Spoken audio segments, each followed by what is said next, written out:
एक बार फिर वापस मेरे दोस्तों, मेरे मित्रों, मेरे साथियों, हम उसी भाग को हम पूरा करेंगे। और अपना भाग व्याकरण से संबंधित था और व्याकरण का एक भाग था, एक विषय बिंदु था और बिंदु था अपना संधि विच्छेद। तो संधि विच्छेद में मित्रों हम क्या क्या पढ़ चुके हैं। संधि विच्छेद में हम स्वर संधि पढ़ रहे हैं और स्वर संधि में हम मित्रों ये पढ़ चुके हैं। इसके जो पार्ट हैं उसको हम इस प्रकार से पढ़ चुके हैं। 1 नंबर पे हमने पढ़ा दीर्घ संधि, दीर्घ स्वर संधि, या हम ये लिखें दीर्घ संधि। 2 नंबर पे हमने पढ़ा गुण संधि पढ़ा और गुण संधि के बाद में हमने पढ़ा वृद्धि संधि पढ़ा। वृद्धि संधि के बारे में हमने पढ़ा और वृद्धि संधि के पश्चात हम अर्ध स्वरों को शामिल करके हमने 4 नंबर की जो स्वर संधि पढ़ी वो हमने पढ़ी। यण संधि के बारे में पढ़ा या यण संधि को हम कंप्लीट कर चुके। तो मित्रों आज अपना जो विषय बिंदु है वो अयादि संधि के बारे में है और अयादि संधि के बारे में हम यह कहना चाहेंगे कि अयादि संधि का मतलब ये है और यण संधि का मतलब ये था, ये रहा यण संधि का, कि मित्रों अपने जितने भी स्वर हैं, अपने हिंदी व्याकरण में जितने भी स्वर हैं वो सारे के सारे स्वर दीर्घ संधि में ख़त्म हो गए, गुण संधि में और वृद्धि संधि में। इन तीनों स्वर संधियों में हमारे सारे के सारे स्वर खत्म हो जाते हैं। अब फिर हम यण संधि को हम शुरू किया। तो यण संधि के बारे में हमने ये बताया कि जब सारे स्वर इन्हीं तीनों में शामिल, इन्हीं तीनों संधियों में ख़त्म हो जाते हैं, तब यण संधि का मतलब ये है कि हम व्यंजनों से, हम किनसे, व्यंजन वर्ग में या व्यंजनों में अर्ध स्वर को शामिल कर रहे थे। अर्ध स्वर को शामिल करने के पश्चात हमारे स्वर संधि के 2 भेद बाहर निकल के आते हैं और एक है यण संधि के रूप में और दूसरा है अयादि संधि के रूप में।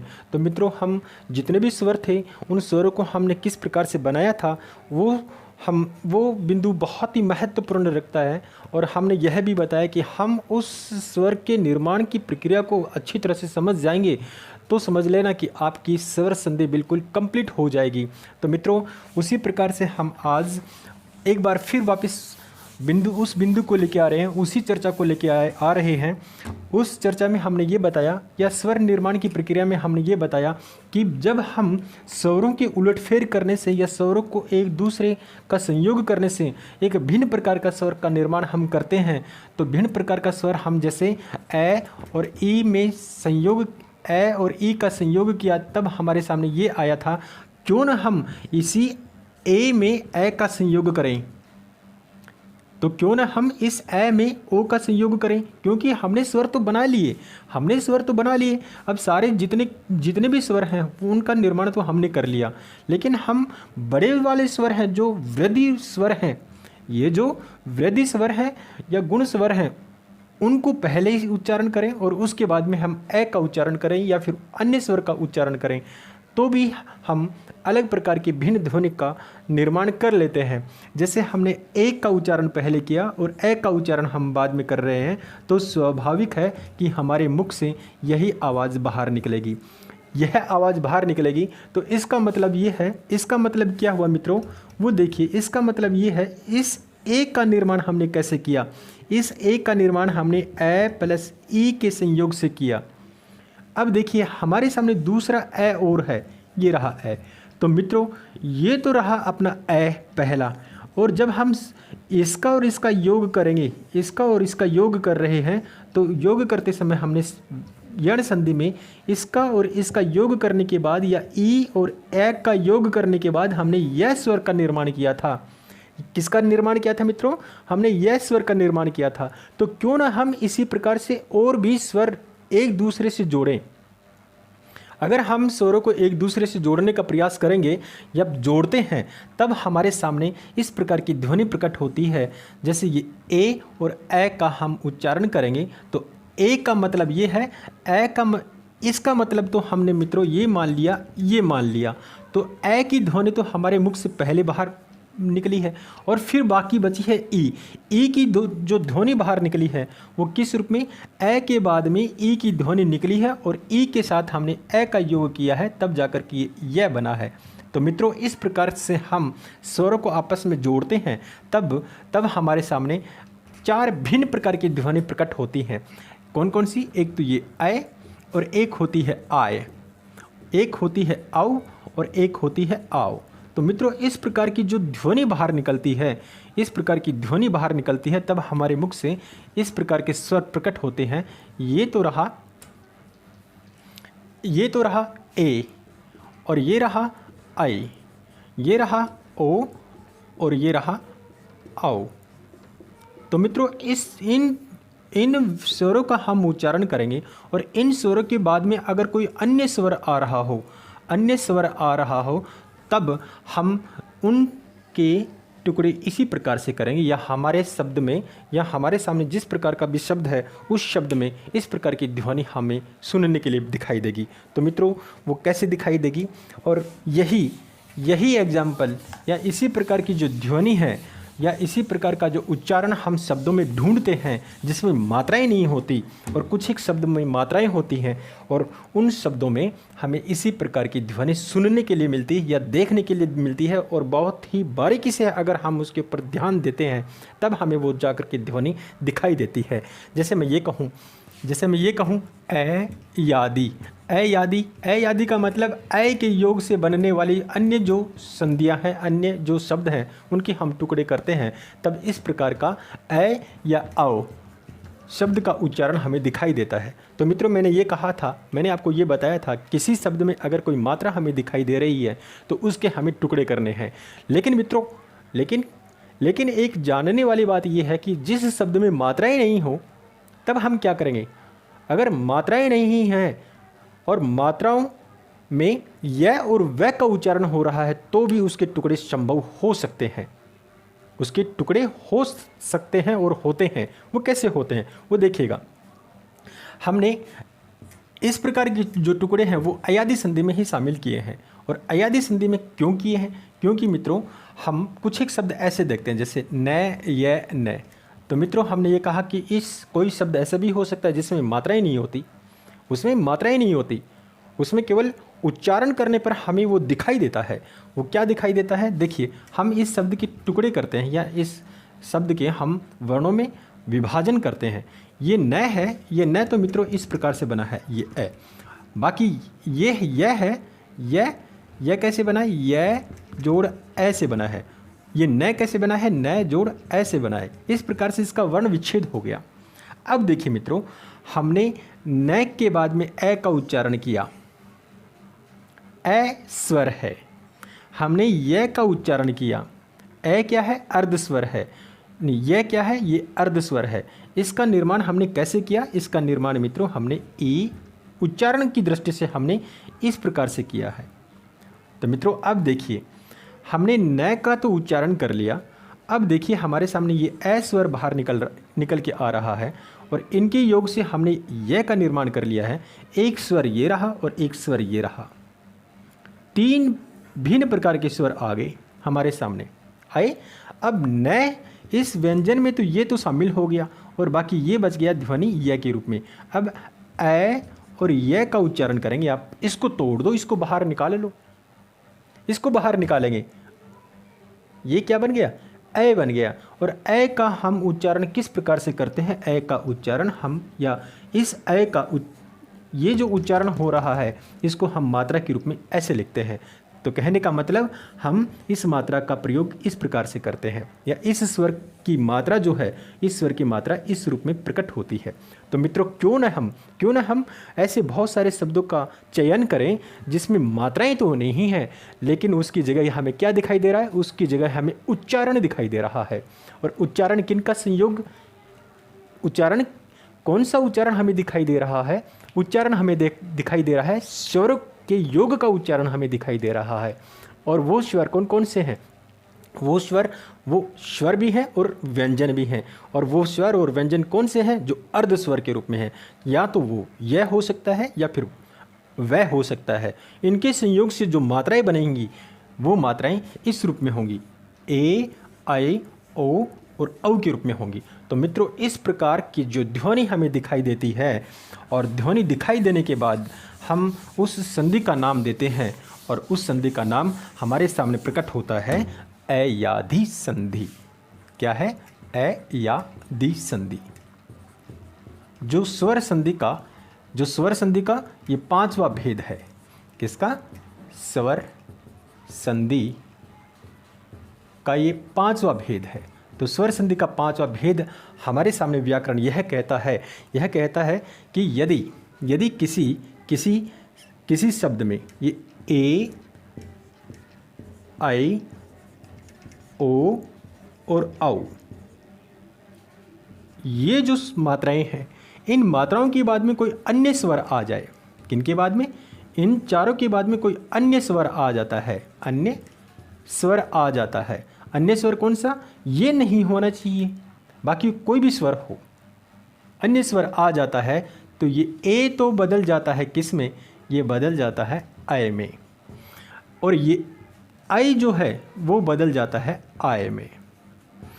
ओ जो स्वर आता है वो बदल जाता है औ में, और ये औ जो स्वर आता है वो बदल जाता है किस में? आओ में। तो मित्रों, कहने का मेरा मतलब ये है कि मैं नंबर डाल देता हूँ इसके ऊपर। कहने का मेरा मतलब ये है कि किसी शब्द में इस प्रकार की ध्वनि का उच्चारण होता है। मैंने क्या कहा, उस बात को नोट करना है। किसी भी शब्द में अगर इस प्रकार की ध्वनियों का उच्चारण होता है तो उसके टुकड़े करेंगे हम। तो उसके टुकड़े हम कैसे करेंगे? उसके टुकड़े पहले पद में हम इन्हीं मात्राओं का योग करेंगे। पहले पद में इन्हीं मात्राओं का योग करेंगे हम, और दूसरे पद में जो भी स्वर आ रहा है, हमने लिखा अन्य स्वर, जो भी स्वर आ रहा है उसके दूसरे पद में प्रथम स्वर के रूप में उसका इस्तेमाल करेंगे। अगर इस प्रकार से हम शब्दों के टुकड़े करते हैं या उनका विच्छेद करते हैं तो समझ लीजिए कि अपनी अयादि संधि बिल्कुल कंप्लीट है। तो मित्रों, मैं कंपटीशन के हिसाब से आप लोगों को बता रहा हूं कि अयादि संधि के बहुत सारे एग्जाम्पल हमसे प्रतियोगिता परीक्षाओं में हमसे पूछ लिए जाते हैं। प्रतियोगी परीक्षाओं में चाहे किसी भी प्रकार की एग्जाम क्यों ना हो, और उस एग्ज़ाम के पाठ्यक्रम में अगर हिंदी व्याकरण से संबंधित कोई पाठ्यक्रम या पाठ्य बिंदु दिया गया है तो समझ लीजिए कि अयादि संधि से फिर या यण संधि से कोई ना कोई एग्जाम्पल हम लोगों से पूछ लिया जाता है। तो मित्रों, इस प्रकार से ये अपनी अयादि संधि है वो काफ़ी महत्वपूर्ण स्थान रखती है। तो एक बार हम इसे अच्छी तरह से देखें कि अयादि संधि किस प्रकार से उदाहरण के रूप में प्रकट होती है। अयादि संधि। तो मित्रों, एक बार हम ये एक सूत्र लिखते हैं, और वो सूत्र हमारे सामने ये है कि मान लो अगर ए, हमने बताया कि ये ए है, इस ए के बाद में अगर कोई भी स्वर आ रहा है, अन्य स्वर आ रहा है, कोई भी स्वर आ जाए, लेकिन क्या नहीं होना चाहिए? ये वापस रिपीट नहीं होना चाहिए। ये ए जो है ये वापस रिपीट नहीं होना चाहिए। हम ये करते हैं, एक तो ये ए स्वर और ये आई स्वर, इसको बाहर निकाल देते हैं। ये नहीं होना चाहिए। किसके बाद में? दूसरे पद में ये प्रथम स्वर नहीं होना चाहिए। तो मित्रों, ये क्या होगा? देखिए, ये जो ए है, ये ए शब्द में इस रूप में बदल जाएगा। किस में बदल जाएगा? आई के रूप में बदल जाएगा। ठीक है। और ये जो इसके बाद में जो भी स्वर आ रहे हैं, इसके बाद में जो भी स्वर आ रहे हैं वो इसी की मात्रा बन जाएगी, वो क्यों लिखे जाएंगे। अब इसके एग्जाम्पल देखते हैं हम। एग्जाम्पल मित्रों ये है, ए हो या फिर आई हो, कोई भी हो, दो है। अब इसके एग्जाम्पल देखते हैं। जैसे मैं एक एग्जाम्पल लिखूं, शयन। एग्जाम्पल लिखूं मैं चयन। उदाहरण और भी लिखूं मैं संचय। ये अपवाद है एक प्रकार से, संप्लश्चय। इस प्रकार के हमारे सामने ये एग्जाम्पल है। अब देखिए मित्रों, मैंने ये बताया कि किसी शब्द में अगर मात्राएं नहीं हैं, लेकिन क्या है, यह और वह आ रहा है, तो हम वहीं से शब्द को देखना है। यह और वह से पहले एक कोई स्वर होना चाहिए। अगर वो अर्ध स्वर हो रहा है या अगर यह और वह से पहले वाला जो व्यंजन है वो स्वर रहित है तो वो तो चला गया किसमें? यण संधि में। अगर वो स्वर रहित नहीं है तो वो अयादी संधि का एग्जाम्पल बन जाता है। तो मित्रों ये क्या है, देखिए ये स है, ये पूरा है, ये स्वर भी है और व्यंजन भी है इसमें। ये कैसे, ये स ये रहा और इसके साथ ये लग गया इसमें व्यंजन स्वर, तो इसका मतलब ये ए है। और इसके बाद में क्या आ गया, ये आ गया। और ये का मतलब ये का मतलब ई प्लस ए के योग से बना है। अब ए, ई और ए का उच्चारण करेंगे आप। अब पहले तो इनका उच्चारण करें, दो स्वरों का उच्चारण करेंगे। किसका, ए और ई का उच्चारण करेंगे तो हमारे सामने इस प्रकार की ध्वनि बाहर निकलेगी, क्योंकि हमने इस प्रकार का स्वर को बनाया है।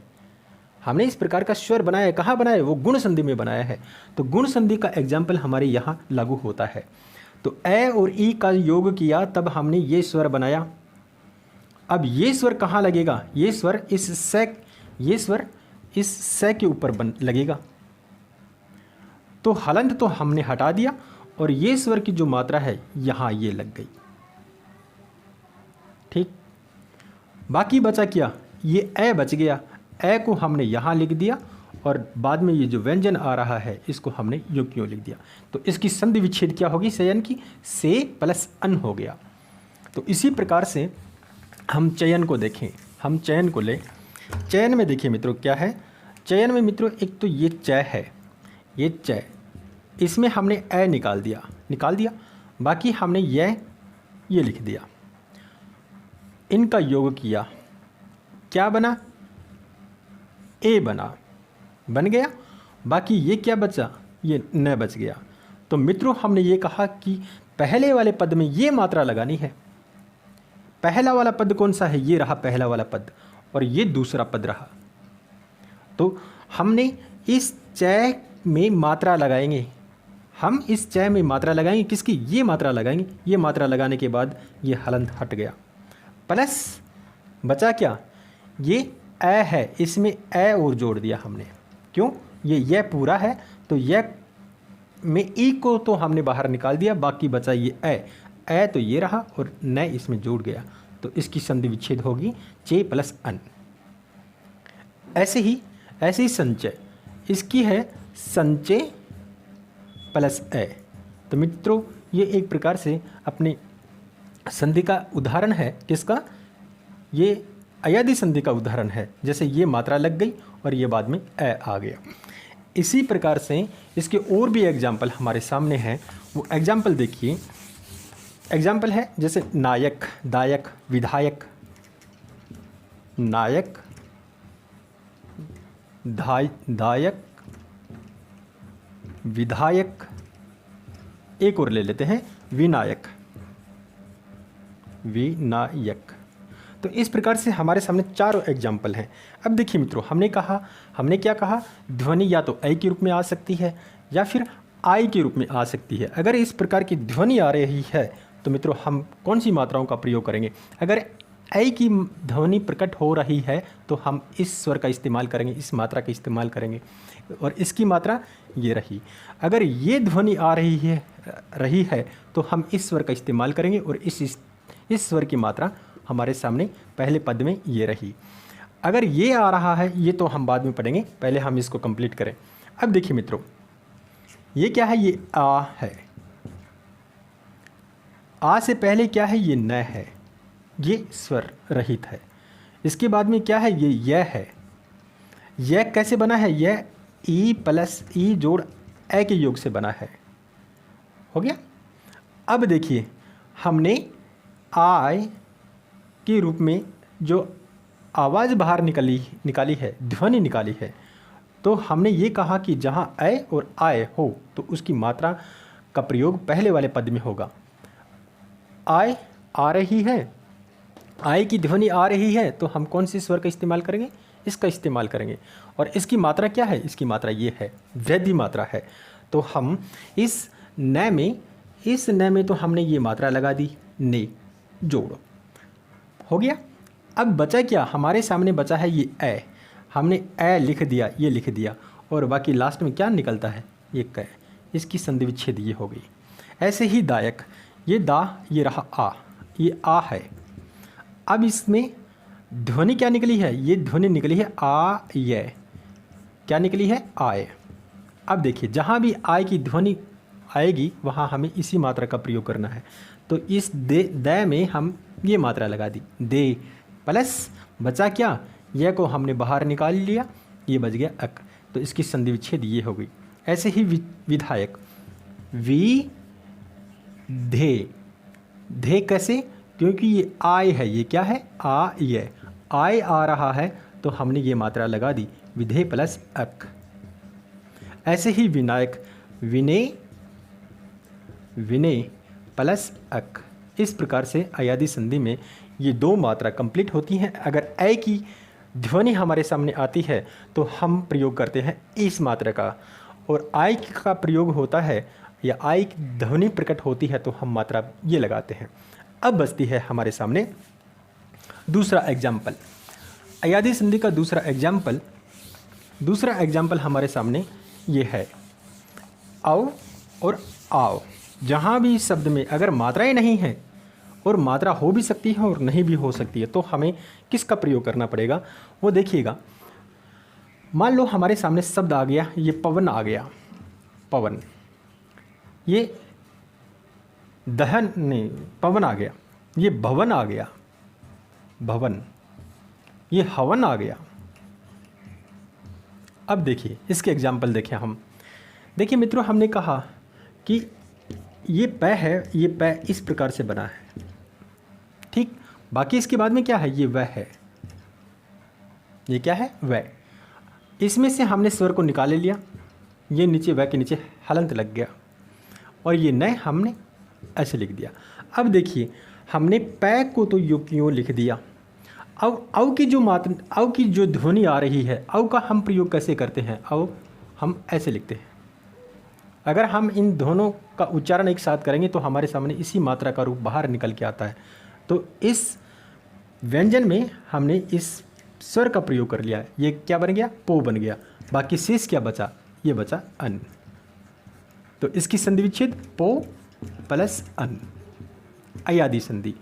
ऐसे ही ये भवन, भवन, भय, ये क्या निकल रहा है, ये ए व औ निकल रहा है, तो औ ये रहा औ प्लस ए न हो गया। ऐसे ही हवन, ये बच गया है के ऊपर मात्रा लगी हो प्लस अन। इस प्रकार से हमारी अयादी संधि के एग्जाम्पल हैं। और भी है, जैसे भवती है, भयवती, भवती का ये ए, ये रहा वह, तो ये भय व्यंजन में ये ओ की मात्रा लग गई, व्यंजन ये हलंत हट गया, बाकी बचा क्या, ये ए और यति बच गया।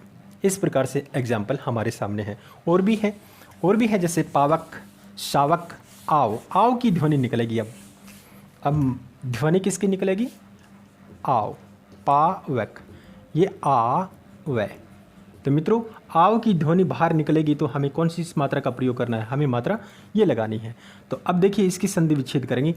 पै व्यंजन अकेला है, इसमें हम औ की मात्रा लगाएंगे, ये लगई औ मात्रा, इसी व्यंजन के नीचे हलंत हट गया, बाकी बचा क्या, ये ए है और ये क। इसकी संधि विच्छेद ये होगी पो प्लस एक। ऐसे ही सावक, सावक, इसकी संधि विच्छेद करेंगे, ये स है, ये आ है, तो स ये तो बाहर निकल गया, हमने आ को बाहर निकाल लिया। अब आ के बाद में क्या है, ये वह है, ये क्या बन गया, ये आओ बन गया। तो आओ को तो हम लिखेंगे, लिखेंगे कब, जब हम इसमें से ए बाहर निकाल लेंगे। तो ये मात्रा बन गई शो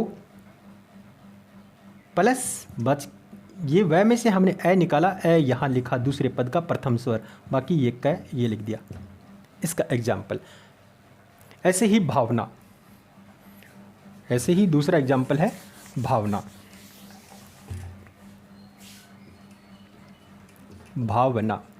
अब देखिए मित्रों, इसमें क्या आ रहा है, इसमें आ रहा है आओ, ये रहा आओ, आ व, भय हमने लिख दिया। आओ की मात्रा का प्रयोग करेंगे, इसका हलंत हट गया, मात्रा लग गई, बाकी हमने ए को बाहर निकाल लिया, बाकी बचा क्या, ये ना बचा, इसकी संधि विच्छेद ये हो गई। तो मित्रों, इस प्रकार से हमारी अयादी संधि के एग्जाम्पल हैं। और अयादी संधि का मतलब ये है कि हमें केवल जिस शब्द में औ, आओ, ऐ और आय का उच्चारण हमें देखना है। अगर इस प्रकार की ध्वनि हमारे सामने आ रही है तो समझ लीजिए कि वो अयादि संधि का ही उदाहरण है। तो मित्रों, इस प्रकार से व्याकरण की दृष्टि से, हिंदी व्याकरण की दृष्टि से स्वर संधि यहाँ खत्म होती है। तो मित्रों, मैंने ये बताया था कि स्वर संधि का उल्लेख व्याकरणों में केवल 5 प्रकार से बताया गया है और 5 प्रकार हमारे सामने इस प्रकार थे। एक तो था कौन सा, दीर्घ संधि, जो तीन स्वर हैं, 4 स्वर हैं, ए, ई और उ और री। इनके संयोग से जो बड़ी मात्रा बनती है वो दीर्घ संधि के रूप में है। फिर हमने पढ़ा गुण संधि। गुण संधि का मतलब है 2 भिन्न स्वरों का संयोग हम कर रहे हैं और 2 भिन्न स्वरों का संयोग करने के पश्चात एक भिन्न प्रकार का स्वर बाहर निकला है, जैसे ए और ओ। इस प्रकार की जो ध्वनि बाहर निकलती है, इस प्रकार का जो स्वर का निर्माण हम करते हैं, तब वो संधि का दूसरा रूप बन जाता है या स्वर संधि का दूसरा पार्ट बन जाता है, वो है गुण संधि। फिर मित्रों, हमने क्या किया, स्वर संधि में ही या स्वर का ही और निर्माण किया है हमने। जब गुण संधि के साथ हम दीर्घ संधि का संयोग करेंगे या लघु संधि का संयोग नहीं, लघु स्वरों का संयोग करेंगे, तब हमारे सामने वो संधि का तीसरा रूप बाहर निकल के आता है, वो है वृद्धि संधि। फिर मित्रों, हमने ये बताया कि सारे के सारे हिंदी के जितने भी स्वर हैं वो सारे के सारे स्वर संधि में केवल 3 में ही कंप्लीट हो गए। बाकी 2 संधि बचती हैं। स्वर संधि के 2 पार्ट बचते हैं, एक है यण संधि और दूसरी है अयादि संधि। तो यण संधि में हमने ये बताया कि यण संधि एक प्रकार से क्या है, यण संधि अर्ध स्वर से मिलके बनी हुई है। अर्ध स्वर का मतलब व्यंजन भी है और आधे स्वर भी हैं, जिसको हमने उठाया था कहाँ से, व्यंजनों से उठाया था। और व्यंजनों से उठाने के पश्चात हमने ये कहा था कि य, व और रै, ये 3 जो व्यंजन हैं, अगर ये 3 व्यंजन किसी शब्द में इस प्रकार से आ रहे हैं और उन व्यंजनों से पहले, य, व और रै व्यंजन से पहले अगर कोई भी व्यंजन स्वर रहित होता है तो वो हमेशा एग्जाम्पल किसका होता है, वो एग्जाम्पल हमेशा यण संधि का होता है। उसके बाद में हमने पढ़ा, लास्ट में पढ़ा अयादि संधि के बारे में। अयादि संधि के बारे में हमने ये बताया कि जहाँ भी ये जो 4 ध्वनियाँ हैं, 4 ध्वनियाँ ऐ, आय, औ और आओ, ये जो 4 ध्वनियाँ हैं, ये 4 ध्वनियाँ जहाँ भी प्रकट होए तो समझ लेना कि वो स्वर संधि का ये 5वां भेद बन जाता है और वो है अयादि संधि के बारे में। तो मित्रों, अब हम बात करेंगे स्वर संधि का अगला भेद, जो छठा भेद के रूप में है। और छठे भेद के रूप में मित्रों हम यह कहेंगे कि वो छठा भेद वो हमारा उपसर्गों में शामिल हो जाता है और छठा भेद हमारा प्रत्यय में शामिल हो जाता है। वो कैसे, क्योंकि हम प्रत्यय का अध्ययन करेंगे, लास्ट में हम इसी के बाद अध्ययन करेंगे प्रत्ययों का। प्रत्ययों में एक प्रत्यय आता है तद्धित प्रत्यय, तद्धित प्रत्यय आता है। और तद्धित प्रत्यय ये कहता है, जैसे मैं ये कहूँ, जैसे ये भूगोल शब्द है, भूगोल शब्द से हमने क्या बनाया, हमने शब्द बनाया भौगोलिक। भौगोलिक ये शब्द कैसे बनाए, तो देखिए मित्रों, इस प्रकार की जो शब्द हैं, अगर इस प्रकार के शब्दों की हम टुकड़े करते हैं तो टुकड़े करने के बाद हमारे सामने शब्द आते हैं। एक तो ये आता है भूगोल, भूगोल प्लस इक। ऐसे ही हम ऐतिहासिक शब्द लिखते हैं, ऐतिहासिक। ये क्यों, इस शब्द के हम टुकड़े करते हैं, तो टुकड़े करने के बाद में हम इसका विभाजन ऐसे करते हैं, इतिहास प्लस इक। ये क्यों बना, ये इतिहास क्यों हुआ, ये ई की मात्रा है यहाँ और यहाँ ऐ की मात्रा है। ऐसा क्यों, क्योंकि मित्रों हमने ये कहा कि जो प्रत्यय होते हैं, अगर हम शब्द के टुकड़े करते हैं तो टुकड़े करने के पश्चात दूसरे पद में प्रत्यय आ रहा है, तो प्रत्यय का मतलब ये है कि प्रत्यय किसी शब्द के साथ जुड़ता है तो उसके मात्राओं में परिवर्तन अवश्य करता है। और वो कौन सा प्रत्यय है, वो प्रत्यय है तद्धित प्रत्यय है, तद्धितांत प्रत्यय है। और तद्धितांत प्रत्यय का एग्जाम्पल जैसे इक है, यह है, ई है, अयन है, आयन है और वह है। ये जो प्रत्यय हैं किसी शब्द के साथ जुड़ते हैं तो वो पहली मात्रा के साथ हमेशा छेड़खानी जरूर करते हैं। जैसे इस प्रकार के एग्जाम्पल हमारे सामने रहे, ऐसे ही बहुत सारे एग्जाम्पल प्रत्यय में वो चले जाते हैं। तो उन प्रत्यय वाले एग्जाम्पल को हम यहाँ अपने संधि विच्छेद के छठे भेद में हम शामिल कर सकते हैं, लेकिन हमारा व्याकरण ये स्वीकार नहीं करता। क्यों नहीं करता मित्रों, मैंने कहा कि हिंदी व्याकरण में इतने अपवाद हैं, वो दो राहों पे चल रहा है। एक तो वो बात को स्वीकार भी करता है और दूसरी तरफ वो स्वीकार भी नहीं करता। स्वीकार इसलिए नहीं करता क्योंकि उसके सामने एक परंपरा रूपी एक रूढ़ी चली हुई है कि मैं इसी रास्ते के ऊपर चलूं। तो मित्रों, उसमें संशोधन की आवश्यकता है। हमें उसमें संशोधन की आवश्यकता क्यों है? क्योंकि हम संधि विच्छेद पढ़ रहे हैं, और संधि विच्छेद का मतलब ये होता है कि शब्द के टुकड़े कर रहे हैं, और टुकड़े करने के पश्चात उसमें कोई ना कोई अर्थ निकल आना चाहिए, और अर्थ निकल रहा है तो हमें इस प्रकार से भी अर्थ निकालने के लिए, तो मित्रों इस प्रकार से मैं कह सकता हूं कि स्वर संधि के 5 भेद नहीं होते, स्वर संधि के 6 भेद होते हैं। इसके एग्जाम्पल और देखिएगा, इसके एग्जाम्पल और भी हैं। जैसे हम किसी शब्दों को आपस में जोड़ते हैं, तो शब्दों को जोड़ते समय हम मात्राओं में परिवर्तन अवश्य करते हैं, चाहे शब्द की पहली मात्रा में परिवर्तन हो, या शब्द की दूसरी मात्राओं में परिवर्तन हो, या दूसरे पद की प्रथम मात्रा में। इस प्रकार के रूप हमारे सामने दिखाई देते हैं। जैसे मैं ये कहूँ, जैसे एक शब्द लिखूं नवरात्र, हिंदी में ये शब्द ये चलन में है नवरात्र। अगर हम इसके टुकड़े करते हैं तो टुकड़े करते समय हम इस प्रकार से इसके टुकड़े करते हैं, 9 + रात्रि। तो मित्रों अभी मुझे ये बताइए, ये ई की मात्रा क्यों लगी इसमें और इसमें हट गई?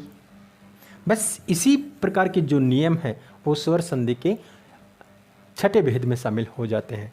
ऐसे ही मैं एक शब्द लिखूं विश्वामित्र, विश्वामित्र के हम टुकड़े करेंगे, ये आ की मात्रा लगी हुई है। इस आ की मात्रा के आधार पर हम इसे स्वर संधि की दीर्घ संधि में शामिल कर सकते हैं, लेकिन ऐसा नहीं है। क्यों नहीं है? क्योंकि हम ये कह रहे हैं कि इस शब्द का या पद का अर्थ निकल आना चाहिए। ये रहा विश्व और ये रहा मित्र। तो मित्रों ये आ गया कहाँ? यहाँ आ कैसे आ गया? दिखाई नहीं दे रहा। इसका मतलब है स्वर का लोप हो गया, स्वर का लोप हो जाता है। कुछ एक संधि ऐसी भी हैं जिसमें स्वर का लोप हो जाता है, और कुछ एक संधियाँ स्वर संधियों में वो ऐसे शब्द शामिल हैं जिसमें वो आगम हो जाता है।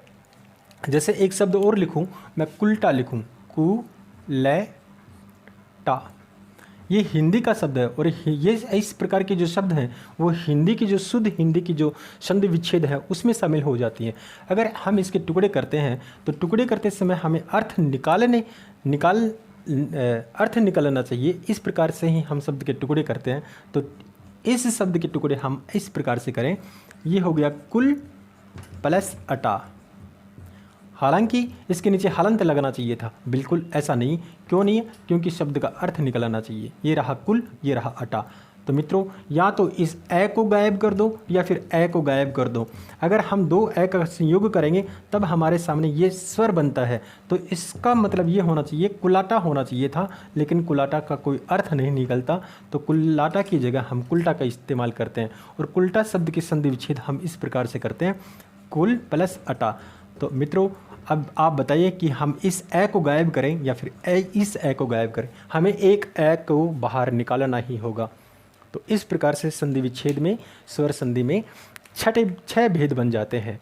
तो मित्रों ये हमारा व्याकरण स्वीकार नहीं करता, लेकिन हम क्या कर रहे हैं? हम तार्किक विश्लेषण कर रहे हैं, हम व्याख्यान कर रहे हैं। प्रत्येक बिंदु को हम व्याख्यान के रूप में लेके आएंगे ताकि प्रत्येक बिंदु हमारे जहन से वो क्लियर हो जाए। हम उसकी क्लियरिटी या हम उसके कंसेप्ट को क्लियर करेंगे ताकि हमारे सामने किसी भी प्रकार का शब्द आ जाए उस शब्द के हम टुकड़े कर सकें। अब मैं कहना चाहूँगा कि अपनी जो स्वर संधि है वो अब यहीं समाप्त होती है। इसी के साथ मैं आप लोगों से स्वर संधि से मैं शुक्रिया चाहूँगा, धन्यवाद चाहूँगा। और आगे का जो हम पार्ट स्टार्ट करेंगे वो अपना शुरू होगा, वो है व्यंजन संधि, जो बहुत ही महत्वपूर्ण है।